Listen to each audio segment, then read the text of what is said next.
태종, 숙청의 결의를 다지다. 태종실록 19권에는 외척이었던 민무구와 민무질에게 스스로 세상을 떠나라는 지시를 내렸다는 기록이 있습니다. 태종은 왜 이런 지시를 내렸던 것일까요? 기록에 따르면 대신들은 두 외척에 대해 왕자를 해치려 했다, 불충하다 등의 이유를 들어 지속적인 탄핵을 요청합니다. 하지만 이것이 그들에게 내려진 처벌의 모든 이유는 아니었습니다.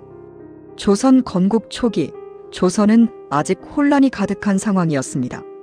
그 와중에 왕권을 강화하기 위한 방편으로 외척 세력에 대한 견제를 선택한 것입니다. 처가와의 정 때문에 잠시 망설이는 모습을 보이기도 하지만 결국 태종은 칼을 빼어듭니다. 그리고 민무구, 민무지를 제주로 유배 보내고 결국 스스로 생을 마감하라는 명령까지 내립니다. 왕권 강화를 위해 피의 길을 선택한 태종, 그의 잔혹한 결심은 적어도 초기 조선의 왕권을 강화하는데 큰 힘이 되었다는 평가를 받고 있습니다. 이 이야기는 실제 태종실록에 기록된 이야기입니다. 세종대왕도 극대노하게 만든 저주. 세종실록에는 세종대왕의 며느리가 기이한 주술을 벌였다는 이야기가 남아 있습니다. 세종의 며느리이자 문종의 부인이었던 세자빈 김씨. 하지만 문종은 박색했던 그녀에게 큰 관심을 두지 않았습니다. 그러자 김씨는 남편의 사랑을 찾기 위해 주술에 의지하기 시작합니다. 기록에 따르면 남자가 사랑하는 여자의 신발을 훔쳐 불태운 뒤 그제를 술에 타먹이는 기이한 주술까지 벌였다고 합니다. 이 사실은 왕실에 알려지게 되었고 문종의 아버지이자 왕인 세종은 크게 분노합니다. 결국 옳지 못한 방법으로 사랑을 차지하려 했던 김씨는 폐위되고 맙니다. 이 사건은 실제 세종실록 세종 11년에 기록된 내용으로 주술에 의지해 왕의 분노를 샀던 기이한 이야기로 남아 있습니다. 세종대왕조차도 두려워했던 자연현상. 세종실록에는 세종대왕이 번개를 두려워했다는 기록이 남아 있습니다. 조선시대 사람들은 천둥과 벼락 같은 재해를 단순한 자연현상으로 보지 않았습니다. 당시에는 왕이 정치를 잘못하면 하늘이 재앙으로 경고를 내린다고 믿었기 때문입니다. 그러던 어느 날 조선에 큰 천둥과 벼락이 몰아칩니다. 궁궐 안까지 요란한 천둥 소리가 울리자 조정에도 긴장감이 퍼집니다. 그리고 세종대왕은 이 사태에 자신을 먼저 돌아보기 시작합니다. 내 덕이 부족하여 하늘이 경고를 내리는 것은 아닌가. 당시 왕은 나라에서 일어나는 재해조차 자신의 책임이라고 여겨야 했습니다. 세종대왕 역시 하늘의 뜻을 두려워했던 것입니다. 결국 세종대왕은 죄인 일부를 사면하라는 명령까지 내리며 하늘의 분노를 풀기 위해 노력했습니다. 이 이야기는 실제 세종실록 세종 26년 기록에 남아있는 이야기입니다. 태어나기도 전에 사라질 뻔한 한글. 한글은 처음부터 환영받지는 못했습니다. 세종실록 103권 세종 26년 2월에는 최만리 등 대신들이 언문, 즉 훈민정음 제작의 부당함을 아뢰었다는 기록이 있습니다. 그 내용은 분명했습니다. 새로운 글자를 만드는 것은 옛 제도를 따르지 않는 것이며 중국의 문자를 버리는 일이라고 주장했습니다. 또한 백성들이 쉽게 글을 쓰고 읽게 되면 풍속이 문란해질 수 있다고 말합니다. 이에 세종대왕과 대신들은 서로의 의견을 관철시키려 격렬한 토론을 벌입니다. 만약 이때 세종대왕이 힘이 없는 왕이었거나 쉽게 물러났더라면 우리는 지금쯤 타국의 문자를 사용하고 있었을지 모를 일입니다. 이는 세종실록에 실제 기록된 내용입니다. 좋아지고 있다던 문종은 왜 갑자기 죽었을까? 실제 문종실록에는 문종의 병세가 좋아지고 있었다는 기록이 남아 있습니다. 문종은 왕이 된 뒤 심한 종기와 병으로 오랜 기간 고통받았습니다. 그러나 문종 2년 5월 5일 기록에 내 전순이가 임금의 병이 차도가 있다고 말합니다. 또한 5월 8일 기록엔 이제는 거의 평상시와 같다. 5월 12일 기록에도 차도가 있다는 내용이 있으나 단 이틀 만에 급격하게 건강 상태가 악화되어 5월 14일 문종은 어린 세자 단종을 남긴 채 갑작스러운 죽음을 맞이합니다. 성군이었던 아버지 세종을 넘어 조선 최고의 왕이 될 거라 평가받았던 문종은 이렇게 갑작스러운 죽음으로 후대에 여러 가지 의문을 남긴 채 암살 위혹, 어이의 병세 은폐 등 다양한 이야기를 만들어냅니다. 이 이야기는 실제 문종실록에 기록된 이야기입니다. 어린 단종의 건강을 걱정했던 김종서와 대신들. 단종실록 3권에는 대신들이 어린 왕 단종의 건강을 걱정했다는 기록이 남아 있습니다. 단종은 어린 나이에 왕위에 오른 소년 왕이었습니다. 하지만 왕이 된 뒤 그는 대부분의 시간을 궁궐 안에서 보내야 했습니다. 그러자 김종서를 비롯한 대신들은 걱정합니다. 전하께서 궁 안에만 계시니 기혈이 제대로 돌지 못합니다. 그리고 대신들은 과거 세종의 이야기를 꺼냅니다. 세종대왕은 과거 왕자들을 궁 안에만 가두지 않았습니다. 말을 타게 하고 밖에서 몸을 움직이게 했습니다. 몸이 약해지는 것을 걱정했기 때문입니다. 하지만 어린 단종은 달랐습니다. 왕이 된 순간부터 자유롭게 뛰어놀 수도 없는 삶이 시작된 것입니다. 화려한 궁궐 안에서 살아갔지만 누구보다 답답한 삶을 살아야 했던 단종. 이 이야기는 실제 단종실록 단종직위년 9월 23일에 남아있는 이야기입니다.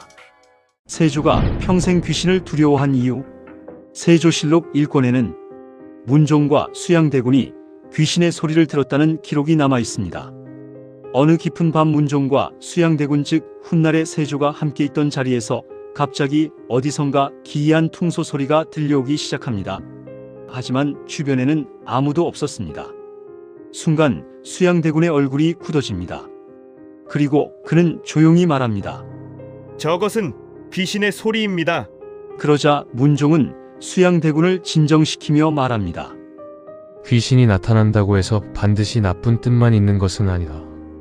그리고 과거 왕실에서 나타났던 기이한 불빛 이야기를 꺼냅니다. 그날에도 사람들은 두려워했지만 결국 그것은 좋은 징조가 되었다. 하지만 수양대군은 원래부터 이런 기이한 징조와 귀신 이야기를 두려워하던 사람이었습니다. 그리고 훗날 왕이 된 세조는 죽은 이들의 원한을 두려워하며 점점 불안에 시달리다 최후를 맞게 됩니다. 이 이야기는 실제 세조실록에 남아있는 기록입니다. 실제 역사에 기록된 연산군의 또 다른 미친 짓. 당시 조선에는 왕을 비판하는 한글로 된 투서들이 쓰이고 있었습니다. 이 사실을 알게 된 연산군은 크게 분노합니다. 그리고 결국 언문, 즉 한글을 배우거나 사용하는 것을 금지하라는 명령까지 내리게 됩니다. 실제 연산군 일기에는 언문을 배우거나 쓰지 못하게 하라라는 명령을 내렸다는 내용이 기록되어 있습니다. 자신을 비판하는 글이 퍼지자 결국 문자 자체를 막으려 했던 왕. 이 이야기는 실제 조선왕 조실록에 기록된 사건입니다. 조선 하늘에서 흙이 떨어졌다. 황사는 현대의 문제라고 생각하시나요? 조선왕조실록에는 이미 황사의 기록이 남아 있습니다. 명종 5년 실록에는 한양의 흙이 비처럼 떨어졌다. 쓸면 먼지가 되고 흔들면 날아 흩어졌다고 적혀 있습니다.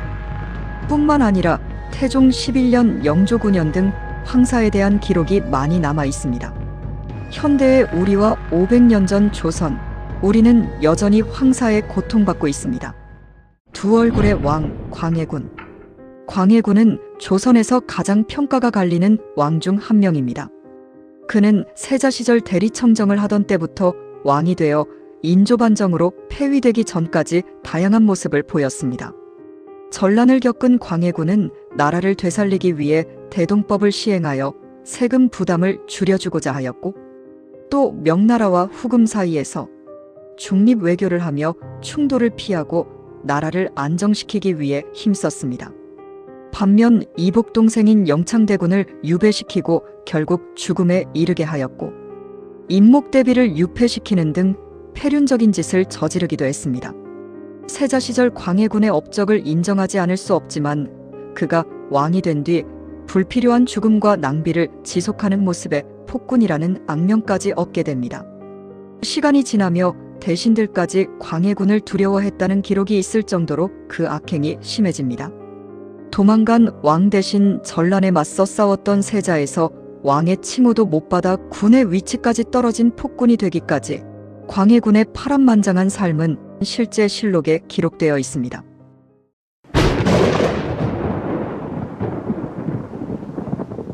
안녕하세요. 조선왕조실록을 바탕으로 재미있는 역사 속 얘기를 풀어드리는 조선야화입니다. 오늘은 조선의 미친 왕으로 유명했던 전설의 폭군 연산군에게 죽음을 무릅쓰고 간언했던 신하들에 대한 이야기를 들려드리겠습니다. 조선시대 왕의 말은 곧 법이었습니다.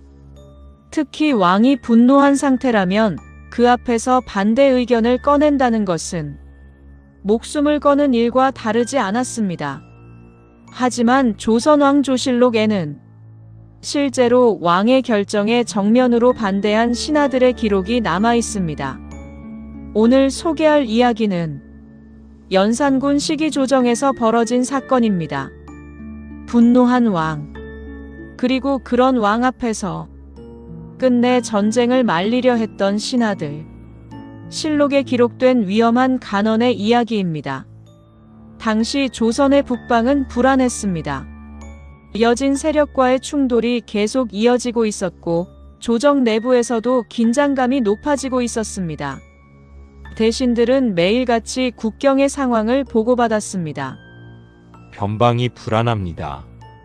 여진의 움직임이 심상치 않습니다. 보고가 이어질수록 조정의 분위기는 점점 무거워졌습니다. 그리고 결국 연산군은 결심한 듯 말합니다. 군사를 움직여야 한다. 왕의 목소리는 단호했습니다. 조정 안은 조용해졌습니다. 누구도 쉽게 입을 열지 못했습니다. 연산군은 원래도 성정이 거칠기로 유명한 왕이었습니다. 분노한 왕 앞에서 괜히 말을 잘못 꺼냈다가는 큰 화를 입을 수도 있었습니다. 하지만 그때 한 신하가 조심스럽게 앞으로 나섭니다. 이 내용은 연산군 5년의 기록에 등장합니다. 실록에는 당시 대신들이 왕의 결정에 우려를 표하며 간언한 내용이 남아 있습니다. 신하는 천천히 입을 엽니다. 전하 분노한 마음으로 군사를 움직여서는 아니 되옵니다. 순간 공기가 얼어붙습니다. 왕의 표정이 굳어집니다. 감히 왕의 결정을 막으려 한 것입니다. 하지만 신하는 물러서지 않았습니다. 그는 계속 말을 이어갑니다. 전쟁은 백성들에게 큰 고통이 될 것입니다. 군량과 백성들의 부담 또한 가볍지 아니하옵니다. 조정안은 숨소리조차 조심스러울 정도로 조용해졌습니다. 누군가는 고개를 숙였고 누군가는 왕의 눈치를 살폈습니다. 연산군은 신하들을 노려봅니다. 왕의 얼굴에는 분노가 서려 있었습니다. 지금 나에게 군사를 움직이지 말라는 것이냐? 싸늘한 목소리가 궁 안을 울립니다. 신하들도 알고 있었습니다. 지금 자신들이 얼마나 위험한 말을 하고 있는지를. 하지만 대신들은 물러서지 않았습니다. 실록에는 이런 내용도 기록되어 있습니다. 작은 분노 때문에 큰일을 그르쳐서는 아니 됩니다. 지금 기준으로 봐도 굉장히 강한 말입니다. 사실상 왕에게 감정적으로 행동하지 말라고 말한 것이기 때문입니다. 조선시대 왕권 사회에서 이런 간언은 목숨을 건 행동이었습니다. 당시 조정은 극도의 긴장 상태였을 것입니다. 왕은 전쟁을 원했고 신하들은 위험을 경고하고 있었습니다. 양쪽의 의견은 팽팽하게 맞섰습니다. 어쩌면 신하들 역시 두려웠을지도 모릅니다. 연산군은 자신의 뜻을 거스르는 신하들을 가혹하게 다루는 왕으로 유명했기 때문입니다. 하지만 대신들은 끝까지 입을 닫지 않았습니다. 그들은 알고 있었습니다. 전쟁이 시작되면 가장 먼저 고통받는 것은 백성들이라는 사실을. 국경의 백성들은 삶의 터전을 잃을 수도 있었고 백성들에게는 더 많은 세금과 부담이 내려질 수도 있었습니다. 대신들은 그것을 막고 싶었던 것입니다. 흥미로운 점은 조선이라는 나라에서는 이런 반대 의견 자체가 가능했다는 것입니다. 물론 위험했습니다. 하지만 조선의 신하들은 왕이 잘못된 결정을 내린다고 생각하면 반드시 간언해야 한다고 배웠습니다. 왕에게 충성하는 것만큼이나 나라를 올바른 방향으로 이끄는 것도 중요하다고 생각했던 것입니다. 그래서 때로는 목숨의 위험을 감수하면서까지 왕에게 반대 의견을 올렸습니다. 실록에는 그런 치열한 충돌의 순간들이 그대로 남아 있습니다.